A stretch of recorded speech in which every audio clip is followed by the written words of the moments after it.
Comme on savait, on nous avait dit, on avait vu dans les médias qu'il serait dans la résidence présidentielle de Korogo, on est parti à la résidence et là on a été mis en joue. Il y avait quand même des forces onusiennes ou des pseudo-forces onusiennes, mais étaient complètement acquises à Ouattara, qui nous ont quand même mis en joue avec leurs armes. Et c'est là où le président nous a dit clairement qu'il n'était pas dans la résidence à Korogo, qu'il ne vivait pas là, qu'on l'a emmené en fait dans le cadre de l'audition, mais qu'il ne vivait pas là, qu'il vivait dans une petite maison, ou en tout cas dans une pièce où il ne voyait même pas la lumière du jour, que ses conditions de détention étaient extrêmement difficiles. Mais quand vous alliez, quand on a alerté, parce qu'il y avait la division des droits de l'homme de l'ONUCI sur les difficultés qu'on avait à accéder à notre client, c'était pas leur problème, hein, c'était pas leur problème. On pouvait sensibiliser personne. Ça n'intéressait personne. Le président était présenté comme le mal incarné. Quand on dit que le président était pris dans son bunker et qu'on est européen, bunker, ça fait référence à Hitler. Alors qu'il n'y a pas de bunker à la résidence présidentielle. Il n'y a pas de bunker, il y a un sous-sol. Voilà, ils étaient dans le sous-sol parce que les bombes tombaient sur la tête et qu'on ne pouvait pas rester dans les pièces.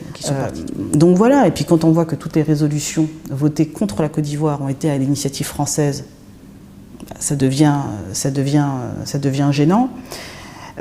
Depuis 2004, le président Laurent Gbagbo a dit « Bon, si c'est moi qui mène les enquêtes sur les événements de 2002, vous allez dire que la justice qui est donnée est une justice aux ordres. Donc vous, la CPI, qui êtes censée être neutre, menez les investigations sur ce qui s'est passé en 2002. Il y a eu trop de morts. » Alors c'est vrai qu'Ocampo va dire par la suite « Ah bah oui, mais le pouvoir ne nous permettait pas de venir, il ne nous donnait pas les visas, etc. » Mais en réalité, ce sont les ministres rebelles qui ne permettaient pas donc à la CPI de venir. Ça, ce n'est pas dit. C'est eux, ils avaient les postes qui leur permettaient d'eux, donc ils bloquaient systématiquement, ne permettant pas la venue de la CPI. Le 11 avril, après les bombardements, quand ils attrapent le président Laurent Gbagbo, Ouattara réécrit, après sa prestation de serment, il va réécrire pour demander des enquêtes.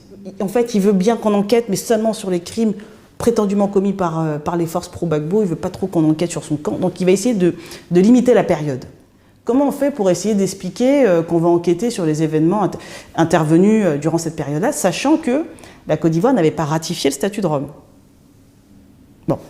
Donc, ils vont faire leur petite sauce en disant « Oui, mais comme Gbagbo nous avait écrit en 2004, donc on est compétent pour enquêter sur tout depuis 2002. On est compétent sur tout. Donc on peut enquêter sur les crimes commis durant la crise post-électorale.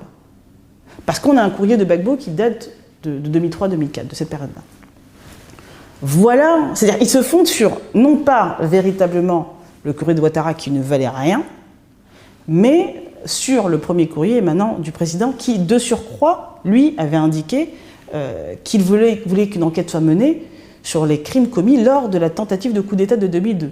Mais eux vont l'étendre, en disant « Oui, mais il n'a pas bien délimité la période, donc on peut aller jusqu'aux événements intervenus postérieurement. » De mai 2011 à novembre 2011, donc en l'espace de 6 mois environ, elle arrive à avoir des éléments qui pour elle, qui pour lui, puisque c'était Ocampo à l'époque, permet le transfert du président Laurent Gbagbo. Et puis alors en 6 mois, ils ont suffisamment d'éléments pour transférer le président Laurent Gbagbo à La Haye, alors qu'il fait l'objet de sanctions onusiennes qui n'ont pas été levées, donc il peut pas, parce qu'il y avait une interdiction de voyager, donc il ne pouvait pas voyager.